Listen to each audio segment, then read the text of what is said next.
This wasn't a routine NFL firing. This was a message. When Andrew Barry stepped in front of the microphones, nobody expected honesty this raw.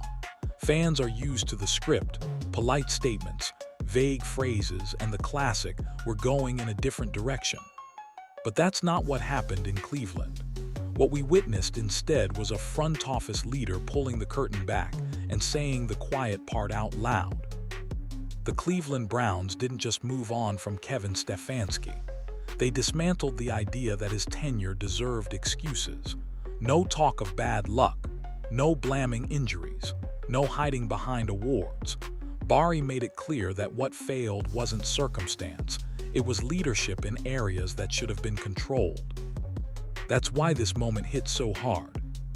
Stefanski was a two-time Coach of the Year. For years, he was protected by reputation and narrative. But with one press conference, Barry reframed the entire era. And in doing so, he also put himself squarely on the clock. Because this isn't just about a coach being gone. It's about what comes next.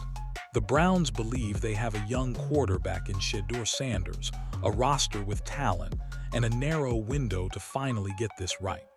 Barry chose brutal clarity over comfort, and that choice carries consequences. This was accountability, not diplomacy.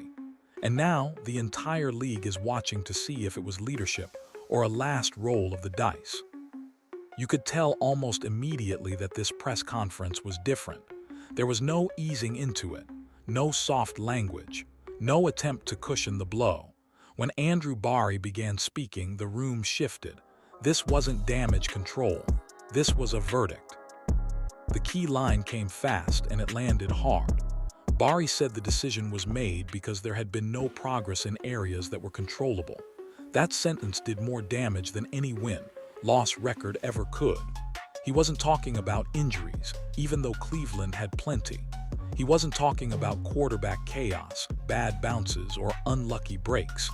He was talking about fundamentals. The things a head coach is paid to manage no matter what. That distinction matters. In the NFL, teams almost always hide behind context. They'll point to bad luck, roster holes, or external circumstances. Barry refused to do that. By focusing on controllable areas, he put the spotlight directly on coaching responsibilities, game management, preparation, communication, in-game decisions, and player development. In other words, the job. What made this moment so striking was how calm it was. There was no anger, no dramatics, just a cold, deliberate explanation. That tone made it even harsher. It felt calculated, like something that had been building internally for a long time and was finally being said publicly. And once that door was opened, it couldn't be closed again. Because by framing the firing this way, Barry effectively erased years of protection around Kevin Stefanski. The narrative that he was unlucky, that circumstances held him back, that he deserved endless patience, all of that collapsed in a single sentence. This wasn't about one bad season. It was about a pattern, a belief inside the building that the same mistakes kept happening, regardless of who was under center or who was injured. That's why Barry didn't talk about progress in the standings. He talked about progress in execution. That's also why this press conference felt like an organizational reset, not just a firing. Barry wasn't just explaining why Stefanski was gone. He was redefining the standard moving forward. And by doing that, he also raised expectations for himself.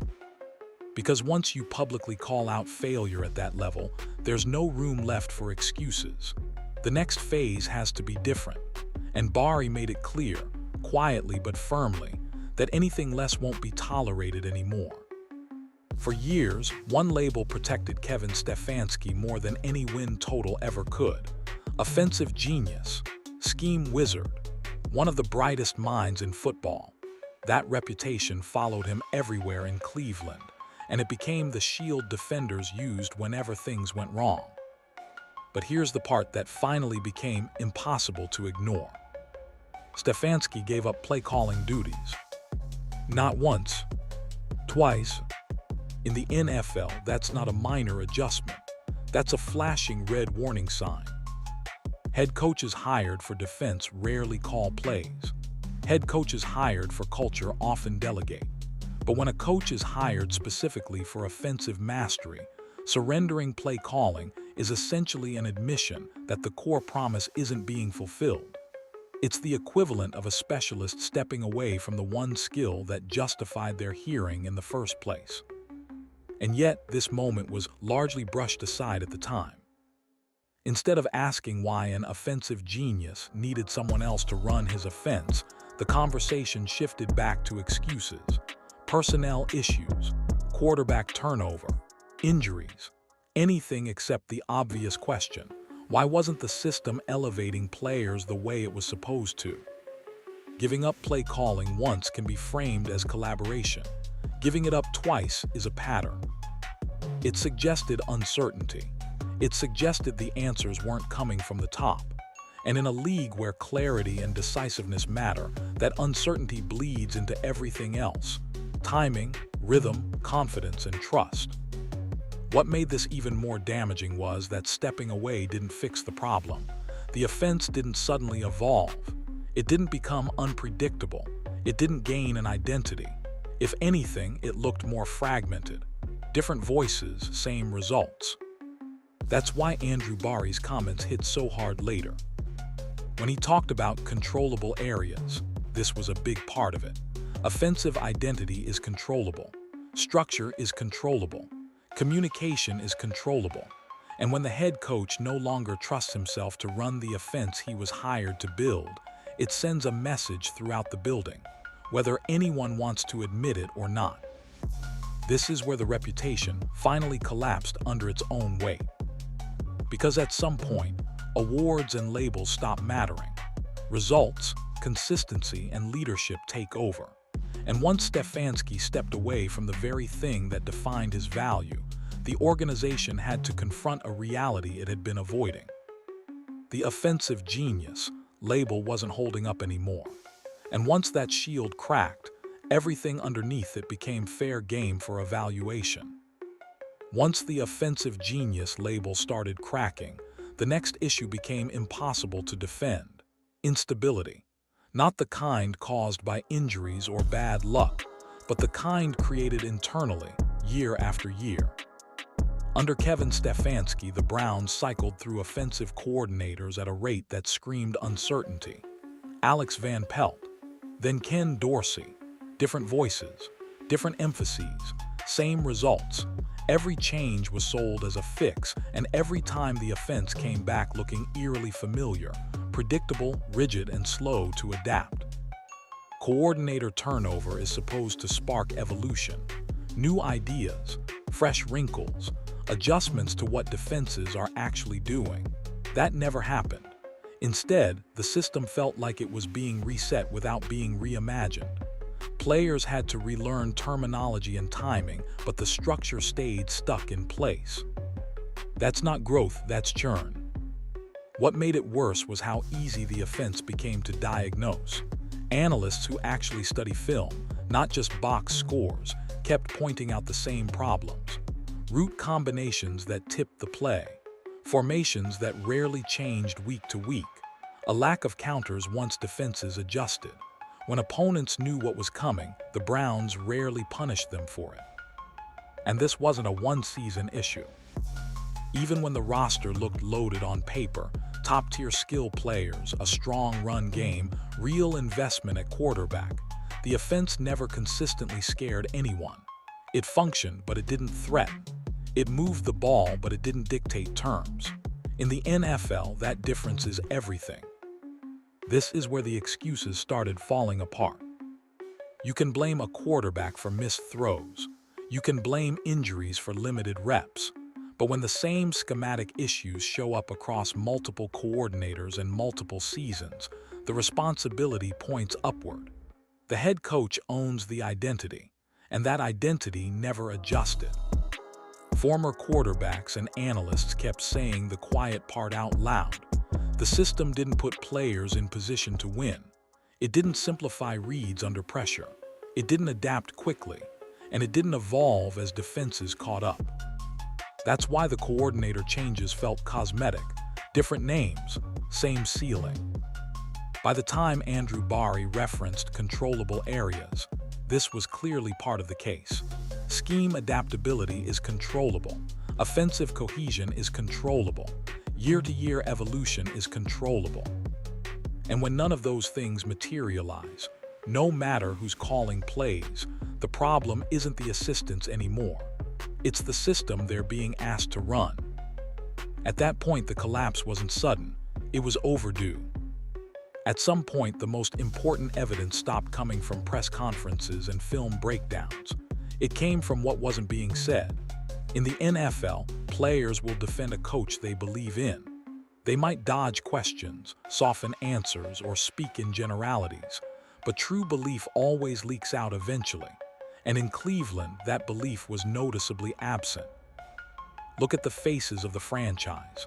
When asked about the direction of the team, responses were careful, neutral, non-committal. There were no passionate endorsements of the system, no public insistence that things were about to click, just vague statements about wanting to win and focusing on the future. In league circles, that kind of answer is telling. When players trust the structure, they say so. Over time, the pattern became harder to ignore. Skilled players rarely spoke about how the offense helped them succeed. Quarterbacks didn't talk about how the scheme simplified reads or built confidence. Even when individual numbers looked respectable, enthusiasm for the system itself was missing. That quiet matters more than criticism ever could. The situation with wide receivers was especially revealing. Receivers talk to each other across the league. They compare systems. They ask where they'll fit, how they'll be used, and whether they'll be featured. And one of the most damaging whispers to circulate was simple: uncertainty. Players weren't sure when they'd get opportunities or how roles would change week to week. That uncertainty kills buy-in. Then there's the quarterback room. Different quarterbacks cycled through, but one thing stayed consistent. None of them publicly credited the offense for accelerating their development. No talk of clarity, no praise for adaptability, no enthusiasm for the structure. Even silence in those moments speaks volumes. And when a young quarterback like Shedeur Sanders arrived, the pattern didn't change. Despite navigating one of the toughest situations a rookie can face, there was still no public endorsement of the system as a tool for growth. No comments about how the scheme helped him see the field better or settle into the league. That's not accidental.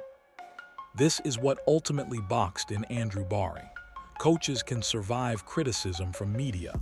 They can outlast fan frustration. But once the locker room stops projecting belief, even quietly, the clock accelerates fast. Barry didn't need players to revolt publicly. He only needed to recognize the absence of trust. And when your best players won't attach their confidence to the system, it becomes impossible to sell continuity. That's why the firing felt inevitable in hindsight. Not emotional, not impulsive, just the final acknowledgement of something that had been visible for a long time. The silence wasn't empty, it was loaded. This is the part that rarely gets said out loud, but everyone around the league understands it. Andrew Barry didn't just fire a head coach.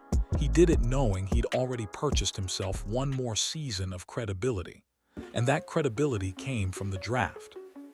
Leading into it, Barry wasn't operating from a position of comfort. Miss again, and he would have been tied permanently to the same collapse as Kevin Stefanski. Hit, and he'd earned the right to reset the franchise on his terms. That pressure shaped every move. Trading down early wasn't flashy, but it was smart. It signaled patience instead of panic, asset accumulation instead of ego. And most importantly, it allowed Barry to land Shedeur Sanders while adding flexibility around him. Around the league, that move was viewed less as luck and more as survival-level decision-making. Because Sanders changed the timeline. Whether he becomes a true franchise quarterback or not, his presence gave the Browns something they hadn't had in years: direction. A young, marketable signal caller with upside, resilience, and the respect of the locker room. That alone shifted how executives talk about Cleveland behind closed doors. Suddenly, this wasn't just another rebuild, it was a window. The rest of the class mattered too. The selections weren't about splash, they were about structure, depth, balance, fixing holes without overreaching, adding players who fit multiple schemes so the next coach wouldn't be boxed in. That flexibility is crucial when you're about to overhaul leadership. And the league noticed. Most objective evaluations of the draft came back positive. Not perfect, but stabilizing. Enough to justify keeping Bari in place while tearing down the coaching staff. Enough to convince ownership that this wasn't a blind gamble, but a calculated reset. But here's the part fans can't afford to miss. This draft didn't save Bari's job. It delayed the verdict. He bought time, not safety. The expectation is clear now. These players have to hit. Sanders has to grow. The roster has to translate into wins. 7 or 8 victories isn't a dream anymore. It's the minimum to stay alive. That's the unspoken reality. This draft gave Bari the authority to say, "That wasn't my coach." But it also handed him full ownership of what comes next. If the next hire fails, there will be no buffer left, no shared blame, no second reset. This wasn't a victory lap. It was a warning shot with the clock officially ticking. Now everything funnels into one unavoidable reality. This is Andrew Bari's team, completely and unmistakably. The coach is gone. The excuses are gone. And the buffer that once existed between the front office and failure no longer exists. This next hire isn't just important, it's defining. Around the league, executives understand what this moment means. When a general manager fires a 2-time coach of the year and publicly dismantles the reasoning behind his tenure, he's making a statement that cuts both ways. He's saying, "That wasn't good enough." But he's also saying, "Judge me by what comes next." That's the pressure Bari is under right now. The Browns aren't looking for a caretaker. They're not looking for another smart mind who needs time to figure things out. They need a leader who can immediately stabilize the building, modernize the offense, and connect with players in a way the previous regime couldn't. Someone who can manage games cleanly. Someone who adapts weekly. Someone who doesn't need 3 seasons to prove competence. And most importantly, someone who can develop Shedeur Sanders. Sanders is the hinge point of this entire reset. He's young, resilient, and already battle-tested by instability. But that also means the margin for error is smaller than it looks. Another misaligned system, another year of confusion, and the franchise risks burning the one thing that's given fans real hope. That's why this hire will tell everyone what Bari truly believes. If he goes safe, it signals fear. If he goes bold without structure, it signals desperation. If he gets it right, it signals control. The league is watching closely because this isn't just about Cleveland. It's about accountability, about whether front offices are finally willing to match their words with outcomes. Bari chose brutal honesty over public relations. That choice demands follow-through. 7 or 8 wins won't feel like success to fans, but internally, it might be the line between survival and collapse. Anything less, and Bari becomes inseparable from the same failure he just exposed. That's the irony of this moment. By tearing down the past so publicly, Bari didn't free himself. He tied his legacy directly to what happens next.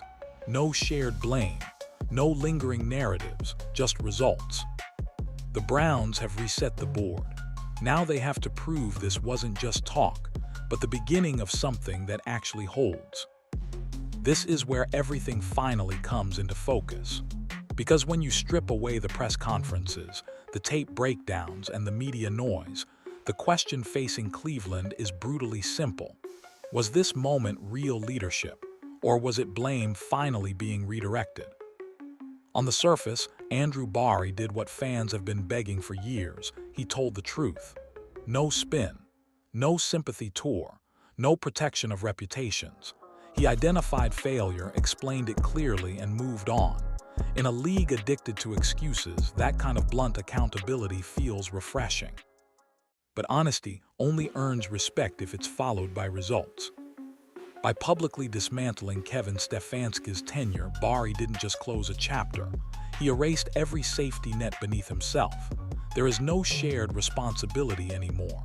No learning curve. No grace period. If the next era fails, history won't remember nuance. It will remember that Bari chose this path. That's what makes this moment so tense. Stefanski will land somewhere else. His resume still looks strong on paper. Someone will believe they can unlock what Cleveland couldn't. That's how the NFL works. But in Cleveland, his story didn't end quietly. It ended with a public verdict that said progress never came where it mattered most. Now the spotlight shifts completely. The Browns believe they have a real quarterback in Shedeur Sanders. They believe the roster is competitive. They believe the problem was leadership and structure, not talent.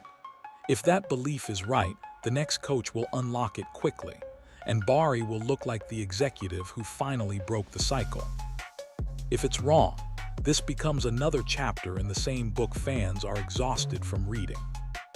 That's why this isn't just a coaching search. It's a referendum on evaluation, on patience, on whether Cleveland is finally capable of aligning vision with execution. Bari didn't ask for time, he declared readiness, and declarations come with consequences.